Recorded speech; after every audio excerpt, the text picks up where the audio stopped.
ভারতীয় ফুটবলের এই যে করুণ অবস্থা তার কিন্তু পরিষ্কার ছাপ পড়েছে ইস্টবেঙ্গলের উপরও। আজকে ইস্টবেঙ্গল 1-0 গোলে হেরে গিয়ে প্রথম ম্যাচেই টুর্নামেন্ট থেকে বিদায় নিল। তার সাথে সাথে কথা বলবো ইস্টবেঙ্গলের সিনিয়র দল নিয়ে, যারা কিন্তু সেমিফাইনালের আগেই প্রস্তুতি ম্যাচ খেলতে চলেছে। তো নমস্কার বন্ধুরা, welcome to ST unique sports. বন্ধুরা, এই ভিডিওতে আমরা কথা বলবো ইস্টবেঙ্গলকে নিয়ে।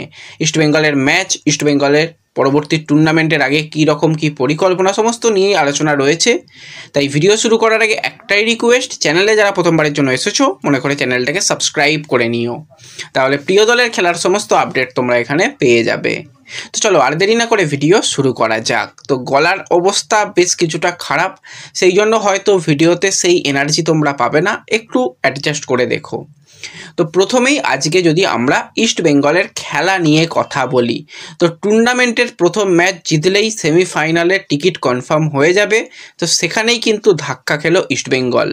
তো ভারতীয় ফুটবলের এখন কোনো টুর্নামেন্ট নেই, তো সেই যে কোনো টুর্নামেন্ট না খেলে দীর্ঘদিন বসে থাকলে যে কোনো রকম উন্নতি হয় না, সেটা ফুটবলের জন্য ক্ষতি, সেটা পরিষ্কার আজকে ইস্টবেঙ্গলের খেলায় বোঝা গেল। যেই ইস্টবেঙ্গলের রিজার্ভ টিম দুর্দান্তভাবে সিএফএল খেলে ট্রফি ঘরে তুলেছে ব্যাক টু ব্যাক, সেই ইস্টবেঙ্গলের টিমকে আজকে মনে হলো খুব বেশি কিছু করতে পারছেই না, যেন তাদের মধ্যে আর সেই যে একটা মোটিভেশন নেই, খেলতে হয় খেলছে, সামনে কোনো ভিশন নেই, কিছু নেই, এরকম একটা মনে হলো। খুব খারাপ ফুটবলের নমুনা রয়েছে। অবশ্যই সার্ভিসেস ভালো ফুটবল খেলেছে, ইস্টবেঙ্গলের থেকে অনেক অংশে ভালো খেলেছে। এবার আজকে যদি ম্যাচ ড্র বা ইস্টবেঙ্গল জিতে যেত, তারপরও আমরা বলতাম এই একই কথা যে ইস্টবেঙ্গলকে ঠিক আজকে ইস্টবেঙ্গল মনে হয়নি, একটা অচেনা টিম আজকে মনে হয়েছে। যেখানে ফার্স্ট হাফে ইস্টবেঙ্গল প্রথম 5-7 মিনিট বা 10 মিনিট যদি তর্কের খাতিরে ধরে নিই, তারা আক্রমণ করেছে। সার্ভিসেসের ডিফেন্সের উপর দুটো ভালো চান্স ক্রিয়েট হয়েছিল, কিন্তু তারপরে পুরো ফার্স্ট হাফের খেলাটা খেলে গেছে সার্ভিসেস।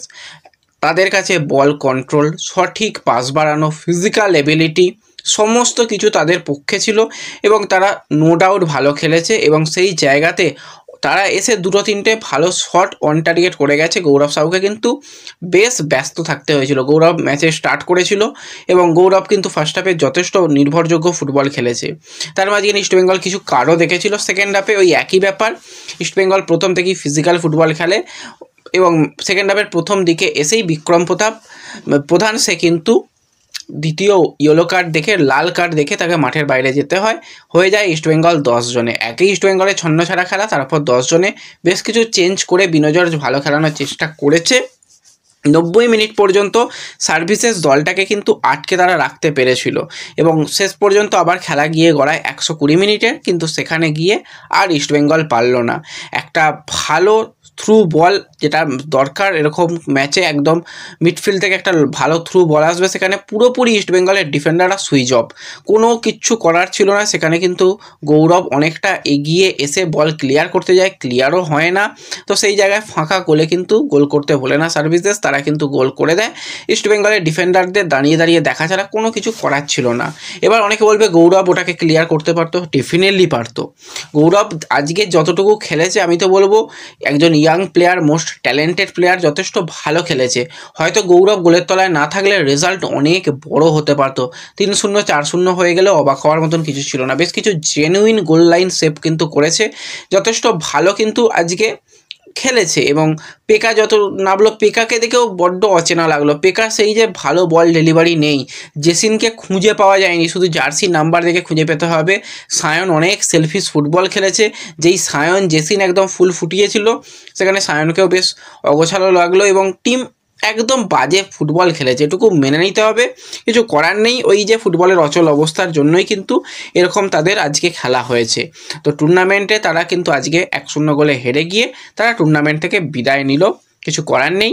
এবং সার্ভিসেস তারা কোয়ালিফাই করলো সেমিফাইনালে। তারা সেমিফাইনালে মুখোমুখি হবে কলকাতার আরও একটি ক্লাব ডায়মন্ড হারবারের সঙ্গে। তো ডায়মন্ড হারবারের মুখোমুখি হবে তারা এবার সেমিফাইনাল ম্যাচে। এবং অপর দিকে আমরা যদি ইস্টবেঙ্গলের সিনিয়র ফুটবল দল নিয়ে কথা বলি, তো গোয়াতে কিন্তু ইস্টবেঙ্গলের সিনিয়র ফুটবল দল যেতে চলেছে। তো যেরকমটা সূত্র মারফত খবর বেরিয়ে আসছে, 27 নভেম্বর কিন্তু গোয়া পৌঁছে যাবে ইস্টবেঙ্গল এবং সেখানে কি 28 নভেম্বর আরও একটা প্রস্তুতি ম্যাচ খেলা রয়েছে সেটা হচ্ছে ডেম্পোর বিরুদ্ধে। আমরা দেখেছিলাম ডেম্পো ইস্টবেঙ্গল মোহনবাগানের বিরুদ্ধে নেক্সট লেভেলের পারফরমেন্স করেছিল, তো সেই ডেম্পোর বিরুদ্ধেই কিন্তু প্রস্তুতি ম্যাচ খেলার কথা রয়েছে অস্কারের। সব কিছু ঠিকঠাক থাকলে প্রস্তুতি ম্যাচ হয়তো আরও একটা খেলবে, তো সেগুলো জানতে পারলে পরবর্তী সময় অবশ্যই তোমাদের সঙ্গে আপডেট শেয়ার করে দেবো। তো এই ভিডিওতেই আপডেটগুলোই দেওয়ার ছিল। ভিডিও ভালো লাগলে লাইক শেয়ার করে দিও, চ্যানেলে প্রথমবারের জন্য এলে সাবস্ক্রাইব করে নিও। দেখা হবে পরবর্তী ভিডিওতে, ধন্যবাদ।